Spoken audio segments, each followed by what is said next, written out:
Oh, hey, didn't focus. Hey, didn't see you there. Jokes. I made that joke last time, and this is a new video, so I gotta come up with a new joke. Hey fam, welcome to the Matty Joe's Q&A. This is gonna be a boring video unless you're really interested in me and what I do. And if you don't know who I am or what I do, my name is Matthew Vandeputte. I'm a Belgian living in Sydney, Australia. I'm a time-lapse and hyperlapse photographer, and this channel is all about time-lapse travel and teaching. And this is a Q&A video, meaning I got some questions from you lovely people, and I'm going to give you some answers, and I hope you like them. And if you don't like them, you can complain in the comments down below so you can boost the engagement on this video and I get more views. Let's get to it. Question number 1. Do you use any stabilizers, or do you, what was it? We're off to a great start, by the way. Hey, he's back. Do you use any stabilizers when shooting handheld, or do you fix this in post? I shoot pretty much everything handheld, obviously, unless it's a time-lapse and it's on a tripod or a motion control system, but all my videos are shot handheld, and that's just the way to go. It's really efficient. I do have a glide cam, which is like a non-electric stabilizer, I guess, but I rarely use it because it's not as efficient. And we'll talk more about efficiency later. Question from a total babe, Amelia. Hey babe. Bang, marry, kill, Marbles, Kermit, or Peach? What a horrible question. I would bang and marry all of them, and I would kill none of them. If you have no idea what those things are, they're a bunch of dogs.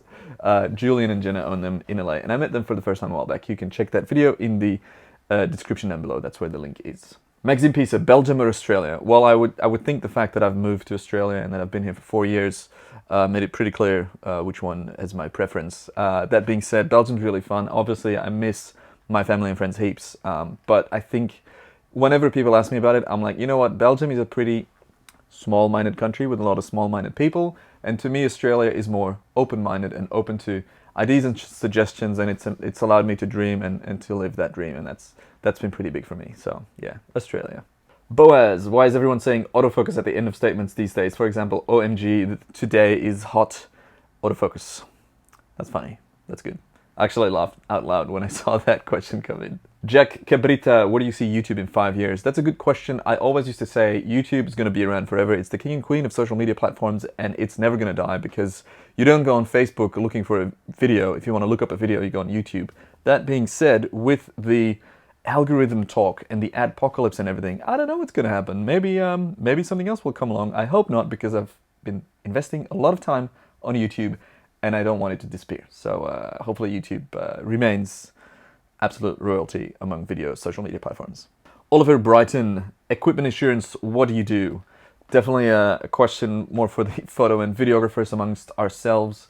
What I would suggest is reaching out to a couple of pro photo or videographers in your area and ask them who they are insured with. Obviously, this is quite a generic question, but that's what I did, and now I'm with an insurer, and I'm pretty happy with those people, so that's what I did. Kaj, send a love. Time-lapse question. When is it better to shoot video and when to shoot a sequence of stills for a time-lapse? It's better to shoot video if you don't care about resolution or dynamic range. It's better to shoot video when you want to do it quick and dirty and easy.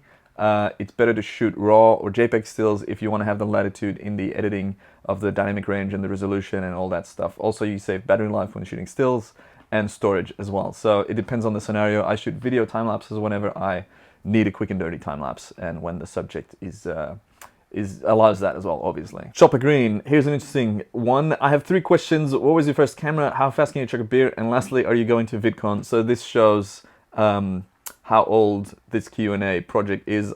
This is on the 23rd of March. It's currently the 12th of July. Whoops, sorry fam, took me a while to get to this one. But what was your first camera? Officially, my first camera was the one that I kind of stole from my mom. It was a Canon 450D. Canon fam, represent. By the way, I don't know if you know, but this thing has Team Canon on it. So that's, you know, just me ripping my Canon fam. How fast can you chug a beer? I'm actually quite bad at that. I used to be better when I was a student, but now I'm like, I want to enjoy this beer because it's expensive, because we're in Australia, sadly. That's something that Belgium wins, you know, cheap beer and chocolate and waffles and fries and all that stuff. And lastly, are you going to VidCon? My man, we went to VidCon and it was amazing. If you guys want to see what VidCon was like, the playlist is in the description down below. Xavier Porter, tips for younger under 18 filmmakers and photographers. Don't worry about gear, worry about teaching yourself how to shoot via the internet. Use YouTube and Google as your school. Go out and shoot tons and fail tons, because that's the only way you learn. and then how are you going to make it from there? You are hopefully at some point in time, you're going to have some decent work that you can show to the right people. The success, or my success in my career and my whole, awesome time-lapse life story is because I showed the right footage to the right people at the right time. And you don't meet people if you don't go networking, or if you're afraid to meet people. It is crucial that you look at networking as a absolute must-do in your career if you want to go down that track. And that's for me personally. Maybe it goes otherwise, but I can't recommend highly enough getting in touch with the right people. Johan Lolos at Le Backpacker, my fellow Belgian. It's been a while, man. Haven't seen you in ages. Do you believe in vlogging, or do you think it's dead? Well, I'm about to hit my 275th vlog. Hopefully it's not dead. I think it is a type of media, or a type of video sharing or social media behavior that is still growing massively. Going by the VidCon vloggers video I did, link in the description down below, so many people are vlogging, and even if it doesn't go anywhere, listen, even if it completely dies off and no brands ever want to do a vlog or anything like that again, what you get in the end is an audiovisual diary of your life. I have on my channel in total 691 videos currently. A lot of them are hidden because they're just private from back in the day, but a video blog is like a journal or like a diary in audiovisual form, and it's really awesome. And if I lose all my audience and no one watches them, I still have these memories that I can look back on, and that's just amazing to have. Josh Chaffee, how on earth do you turn projects over so quickly? There is only one answer for that, and that is #efficiency. You gotta be as efficient as possible, and that means sometimes investing in gear, or changing your workflow around, or doing research. As soon as you're doing a certain thing a large number of times, try and figure out a way to do that thing quicker. And this goes from editing, learning how to use shortcuts instead of using the mouse. For example, when I'm editing in any software, I very rarely use the mouse or the trackpad. I use keyboard shortcuts because that speeds things up so much more. And my life principle is being efficient, or efficiency is one of the key pillars in my life, to the point that people ridiculed me for that once when I was traveling. I let out a quote, and I said, I'm passionate about efficiency, and the whole table burst out laughing. And if you were there, it was funny, but I stand by that. I am incredibly passionate about efficiency. Jarrett saying, why does nobody like me? That got 14 likes. So they do like you? I don't know. Jared saying, maybe that's because you disappear from the world for 3 months without notice. In case you don't know who Jared is, everyone that is watching, Jared Singh is one of my favorite photographers. He's a dude from Perth, and he's about to be on Australian Survivor, which is quite funny. But yeah, amazing photos. I've got a big photo hanging in my living room, and highly recommend checking out his feed. Timothy Vandeputte, where is our next road or trip? Where's our next trip? Our next trip is in 6 days. We're going to Adelaide. We booked flights yesterday, and it's going to be pretty fun. And you can follow along on the vlogs, so subscribe if you haven't already. Hey. Jess Biancon, I don't know how you say that. I'm sorry, Jess, but I like your name. If you had to use only 3 lenses for the rest of your life, what would they be and why? Keen for this video. Thanks. Thumbs up for you too. Probably it's a boring answer, but it would be the 70-200 2.8 because it's an absolute beast. It would be a 24-70 to get that wide angle, and then it would be a nice prime lens, like a 35 1.4 for any other types of shots. That would be my setup. Tico Ohms, have you ever tried, or are you planning on doing some flow motion? So flow motion, in case you don't know, is a really cool style of time-lapse and videography and cinematography coined by the man himself, Rob Whitworth, with his Dubai flow motion video, which has blown everyone away. And he kind of brought something new to the table in the time-lapse and hyperlapse world, which is awesome. And it's very difficult to do, to come up with something new. Now, I know kind of how he does it, and I've played around with it myself, but I'm not someone that copies people's styles, and I see that happen, and I'm like, I'd rather just keep doing what I do, or find other things to innovate with. But yeah, flow motion is awesome. It looks cool. Also, he won like a BAFTA or whatever the English cinematography award is for his work on Planet Earth 2, and that is just life goals. Mattia Bicky from Twitter, how do you deal with condensation during sunset and sunrise? Check out the making of the 6D Mark II video where I talk about that. That was a major issue we had on the first night of shooting Astro for all this stuff, actually. Pretty much you wrap something around the lens like a sock or a custom lens sock whatever you want to call it. And in that you put a hand warmer for like when you go, or a toe warmer when you go skiing. You put those in your gloves to stay warm, and that's what I use it. It keeps the temperature of the lens above the dew point, and as long as it's warmer than that, the water or the vapor in the air will not condense on your lens, and it will not ruin your shot. Amanda, favorite time lapse you've taken, ideal places to do them. Something that always comes back to me is when I was in Dubai shooting for Tourism Dubai. This was a couple of years ago. I was there with a group of people. We got early access to the sunrise platform in the Burj Khalifa, I think the building's called. It's the tallest tower in the world. Had the tallest observation deck in the world. It was 555 meters high, I think. And I was super keen. I'd always wanted to visit Dubai, especially that building, because the views from there are massive. And on the morning that we were there, fog rolled into the city of Dubai, which only happens like, you know, about 10 days a year. So that was super rare. I was ecstatic. I was fully prepped for the shoot. I had 3 cameras running. I was surrounded by friends and good people. The sunrise was magical. I was getting paid at the same time. As like, I was just fully like, what is my life even, like, for real? Could not believe it. Almost cried, really. It's in the vlog. You can watch it on the Dubai trip playlist. But yeah, that was something super memorable for sure. Sarah, what's the best part of your job?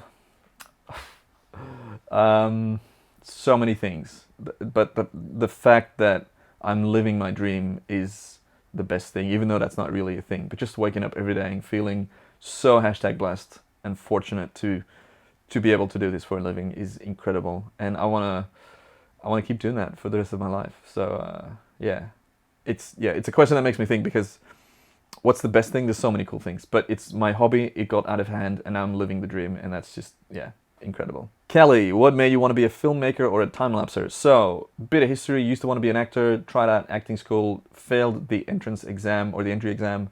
Then I went to film school to be an editor, so I am a trained editor. And in those 4 years at film school, I discovered time-lapse photography and astrophotography, and I was like, oh, that's cool, let me try that. And the first time I shot a time-lapse was in film school, and I never stopped shooting it since then. And it just got wildly out of hand since that day. But yeah, it's I don't know. I think maybe it's in my blood somehow, or in my body ingrained. Like, I haven't stopped shooting. I've shot so many time lapses, and I just did not get sick of it. And I guess that's pretty good. Anthony Farah, have you shared some good today, Matt? I hope to share some good through sharing this video, through sharing some life insights. And there's a couple of the questions coming up to talk about like positivity and stuff. And I hope that somehow makes a difference. And if people just get happy from watching this video, then that's also sharing some good. In case you don't know what Share Some Good is, that was a project that also Anthony was a part of. It was part of the YouTube and the Google Creators for Change project or campaign, which is all about making a positive impact in the world, using your voice for good. And that's what I did with my project Bend that I did along with Luke. Links in the description down below. That was the first time that I made a video using, with the sole purpose of trying to make a positive impact in the world, aside of showing pretty scenes and pretty landscapes. This was me or us trying to have an impact on society and culture, and I think we succeeded. The feedback on it was amazing, and the next project for me is in the works soon, but more about that later. Jessica, toilet paper over or under? I'm gonna let my brother answer that question. It is not even a discussion. Jason Baker, if you could change one aspect of our society through your work, what would it be? That is a big question, a heavy question. What would I change? I would probably try and get people to be more understanding, because if people would be more understanding, there would be less conflict, less frustrations, less negativity, and more positivity, and I'm all about that. Erin, I don't know how you say that, sorry. Have you considered traveling to WA and the NT to film some of the locations we've got around here? Please, yes, thank you. I actually got back from the NT like 2 or 3 months ago. I was there for Tourism NT, which was awesome. And I've been to WA a few years back to Perth, but I'd love to go back to Perth to shoot some of the insane landscapes that are around there, like the pinnacles. I would love to go shoot some astro there. Sid, tea or coffee? Listen, I'm on my 3rd coffee, which is the reason that I'm talking so fast, quick. ESL, I don't know how to say that. But yeah, definitely a coffee man. I can appreciate a bit of tea, but coffee for me is where it's at. Also find it so interesting how society treats coffee as a drug. Like, oh, I'm starting off my day, I need my fix. I need a little bit of caffeine in me to get my day going. I find that just super interesting. but it's not taboo like any other substance is. So yeah, I often think about that. I don't know why, but I think coffee's pretty interesting and it's pretty awesome as well. Nicole, very important question. Do you prefer your orange juice with pulp or without? That is another Julian Solomita reference. I am on team pulp. Pulp's good. It's just good. If you don't know what that's about, it's an in-joke in the Ding fam. And what's the Ding fam? That's Julian and Jenna's fan base, and Julian and Jenna are some awesome people from in LA. If you want to know who they are, check out the videos I shot in LA. Playlist is down below. Caroline Road, like the microphones. Which song or artist gets the most playtime on your iPod or music player? Because I don't have an iPod. Currently, I've been smashing Lil Dicky. Sounds weird, but he's getting a lot of playtime. Aside of that, on loop, right before that, I was playing on loop the latest London Grammar album. She has the most amazing voice, and the range of her tonal range, or whatever you want to call that, just blows me away. So yeah, that's been getting a lot of playtime. What's your favorite pun? Anything Liza Koshy does, pretty much. Funny thing about puns, I'm pretty bad at them, and I think that is because English is not my main language. I speak Dutch as my mother tongue, or Flemish. So, in case you don't know, Belgium consists of 2 bits, or 3 bits really. We've got 3 main languages there. We've got Dutch in the north, which is where I'm from, where we speak Flemish, which is the same language but sounds different, like American and Australian English maybe. Then we've got French, and then we have a little bit of German as well. But yeah, so Dutch is my native tongue. So if you want to know, ik spreek inderdaad Nederlands, ik spreek heel veel Nederlands. Ik ben van Antwerpen, dus ik heb heel duidelijk de Antwerpse klank erin zitten. Maar for the majority, I speak English these days, obviously. Kiara, what's your favorite place you've visited? So there's so many places that I've visited that have been mind-blowingly amazing, but one place that will always have a special place in my heart or mind or in my body or whatever you want to call it was Vanuatu. Vanuatu is 3 hours east of Sydney. It's a small island nation. I went there 1 year, 2 years ago to promote tourism there because they had been getting ravaged by cyclones for multiple years in a row. Then they spent a year rebuilding all the resorts and hotels and roads and infrastructure. And then we got there to promote tourism because that's a large part of their economy. And everyone we met there was so incredibly grateful for us being there and helping them out. And yeah, just the most kind, beautiful people that I've ever met. And the nature there, the landscapes are insane. We climbed a volcano as it was erupting, which sounds extreme, which it was. And that's, to this day, one of my favorite vlogs I think I shot. So if you want to see that, links in the description down below. And hopefully, if all goes well, I'll be heading back to Vanuatu in a couple of weeks with someone very special, but more about that later. Richie, my man Richie. Love you, dude. Thanks for all the support. Richie is someone that's been following me, I don't know for how long, but has always been around, and it's just, yeah, I appreciate you a lot, dude. How would you spread more love in the world, which is also a sign of the qualities of that guy, all about positivity. How would I spread more love? It's a big question as well. I think I would spread more love by opening people's eyes, by showing them different perspectives, and this happens through storytelling, I think, or creating things that have an impact or that move people. I think as long as you move someone in any way, positive or negative, you're doing something of meaning, and I think that's how you spread more love in the world. Ideally, and that's this Vanuatu project as well, I want to do more videos like Bend that have a social and a cultural impact that will last. And this is me being selfish, but I think a large part of people want to be known after they're dead. And when I'm dead, I would like to be known to have made a difference for some people, even if it's one person. Just one, or like half. That'd be cool, I guess. I don't know. And if anything, like, hopefully the vlogs are still on my channel and they still get watched. And like 1,000 years in the future, when someone uncovers all those videos, they'll be like, this guy was pretty cool. I'm going on a complete side rant here, but yeah. More love, more positivity, that's what we need. Hey Alexa, should I work on saving up for a drone, a new lens, or a new camera body? Good question. First off, I wouldn't be focusing too much on gear. I would work more on storytelling and improving your eye or your editing skills or your technical skills. Until you've hit the limit of what you can actually do with your camera or your current gear, that's when you look at upgrading. If you had to choose between a camera body or a lens, I think a lens would make a bigger difference, and lenses are also a wiser investment than a camera body. If you want a drone, figure out why you want a drone and figure out if you'll actually use it enough for to warrant that cost, because I've got a Vandeputte 4 Pro and it's sitting on the shelf and I barely use it, so I'm actually thinking of selling it because it's just losing value, and that's not a good thing. Oh my god, it's not Nikki. Nikki, hi. How do you do it?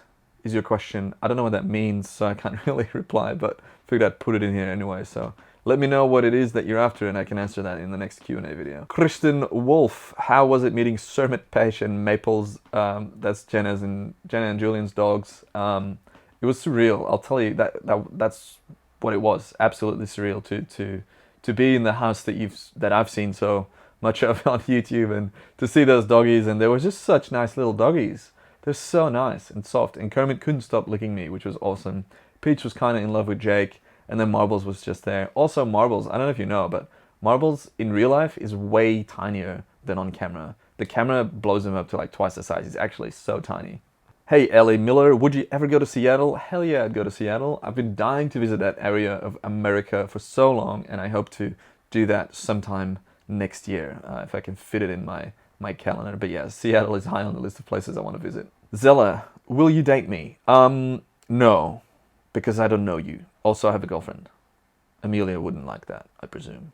But mainly because I don't know you. But thanks for the question. Molly, how did you and Julian meet, and who texted who first? So, when I did my 100th vlog, which is 175 vlogs ago, I got a comment on it, and it said, congrats on 100 vlogs. And I didn't realize at the time who it was from. Fast forward a few months, and I go back to my 100th vlog because I was revisiting the same place from that vlog, and I wanted to see how I had shot it so I could shoot it differently this time around. And I look at that comment, which had a few likes, and I saw that the user that posted that comment had a verification, like a tick next to his name. And I was like, oh, who's this verified YouTuber that's been commenting on my stuff? And I click on it, and I discovered Julian Solomita, and I'm like, this dude seems like really nice, and he's into time lapses, and he's into clouds, and seems like kind and humble and good. And so I just started following him, and then eventually we started chatting on Snapchat of all apps. And then, yeah, that's just kind of how a little friendship grew from online or from social media. Fast forward a few months, and I just flew to LA 2 weeks ago to meet him in real life, and it was amazing. If you want to check that out, the link to the playlist is in the description down below. Irana, hey Irana, cloud lover. Q&A questions, what's something you would love to be able to shoot someday? It's the bottom question as well. It's the Northern Lights. I've only shot the Southern Lights, only a small amount, but the Northern Lights are high on the list. It's a cliche, but fuck it, it's what I want to shoot. So yeah, the Northern Lights. What's something you want to get better at when it comes to creating content? I'd love to be better at shooting people. I'm not great at shooting people. I don't know why. I'm good at shooting landscapes and stuff and like epic scenery, but to capture a person's essence and the way they look or behave on camera, that's something that I often struggle with, and that's something I want to get better at. Why is the Razor scooter your choice of transportation? Because it's really fun. Like, there's no denying that riding around on a scooter is just really fun. Also, it's green, it's super efficient because I jump on a train or a bus in an Uber whenever I have to go uphill. I'll scoot downhill, but I'm not going uphill with that shit. Also, it was given to me as a gift by my friends on the Sydney to Cairns road trip last year, which was really awesome, and they gave me that as a sort of a goodbye and a thank you present, and I've been cruising around on it ever since. Colin Duddy, my man, as an Aussie, do you prefer chalky creamies or creamy chockies? I don't know what those things are. I'm sorry. Maybe ask your wife, who is an actual Aussie. As you know, I'm a Belgian, so I'm not an Aussie, but even though I live here for like the last 4 years. But yeah, appreciate you chiming in, and I hope you're having a great day, mate. Angelina, how can I improve my photography and maybe get some small side jobs with the gear that I have? I think improve your photography by failing and learning from your mistakes. And to get work, you need to meet people that can give you work, so you need to have good work to show to those people. The majority of my success comes from showing the right people my work. So always have something to show when you meet anyone, really, because you never know where connections come from. I've gotten work from meeting like the most random people, and they've then eventually like referred me to a brand or a company, and that's just how it goes. It's all about networking. Molly, how did you and Jake meet? Like, what all started it? Jake and I have a great story of how we met. So I knew about Jake because he's a Sydney YouTuber, and you kind of know like who's around doing what. And then we got booked on the same job to go to Cairns, which is in the north of Australia, the northern tip of Australia. And we got booked to be talent in an ad. So we literally got paid to go sit around a campfire in the rainforest and have beers. I mean, it doesn't get much crazier than that. How good of a job description is that? I was vlogging at the time. We saw a shark in the wild, which is absolutely wild. I'll link that down below so you can check that out. And as it turns out, that is it. All the questions are done. If you have more questions, please drop them in the comments below, and then maybe I can come back to this video if I ever have need for more questions for a follow-up video. I hope you enjoyed today's little session. Where is it? Here it is. So yeah, also, if you haven't already, please like and subscribe. Keep doing that because you know I love it. And yeah, if you're wondering what this is, what that is, and you have no idea, check out the video I shot for Canon on the 60 Mark II, or the making of vlog that went live today, actually on the 12th, which is doing really well. And yeah, I just want to give you guys a really big thank you for making it all the way to the end of the video, and for all the love and the support wherever you may be. I hope you have a fantastic day or night. Thanks again for watching, and I will see you on the next video.